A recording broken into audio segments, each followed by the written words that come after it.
దేవుని సన్నిధానంలో ఆరాధించుకుంటూ వచ్చాం. దేవునికి స్తోత్రం, హల్లెలూయా. అయితే ఈరోజు మరి వాక్యంలోనికి వెళదాము. ప్రభువు మనకు తెలియచేసిన మరి అనేక విషయాలను బట్టి స్తోత్రం.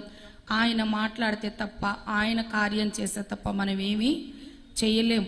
మనం శరీరం ఇట్లా నిలబడింది బూరలాగా ఉన్నాం తప్ప మన వల్ల అయ్యే పనులేమీ కావు. దేవుడే ఈ కార్యాలన్నీ చేస్తూ ఉన్నాడు. ఆయనకొక చెయ్యి కావాలి, ఆయనకొక నోరు కావాలి ఆయన మాట్లాడటానికి, ఆయనకొక కాళ్ళు కావాలి సువార్త చెప్పటానికి వెళ్ళటానికి.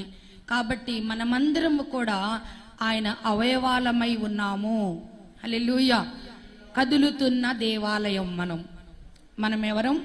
కదులుతున్న దేవాలయం. రాతి చేత కట్టబడిన దేవాలయాలు అక్కడ కూలిపోయాయి, అవి అక్కడే ఉంటాయి. మనుషులు కలిసి ఆరాధించుకోవటానికి ఉపయోగపడతాయి. కానీ మనలో దేవుడు నివాసం చేస్తున్నాడు కనుక మనము కదులుతున్న దేవాలయము. హల్లెలూయా. ఎంత అద్భుతము కదా. నాకు చాలా ఇష్టం ఈ మాట.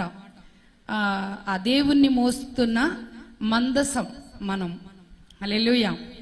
మందసాన్ని మరి అక్కడ తీసుకెళ్ళి ఒక దగ్గర పెడతారు. అయితే మనము నడుస్తున్న దేవాలయం, కదులుతున్న దేవాలయం, మాట్లాడుతున్న దేవాలయం మనం.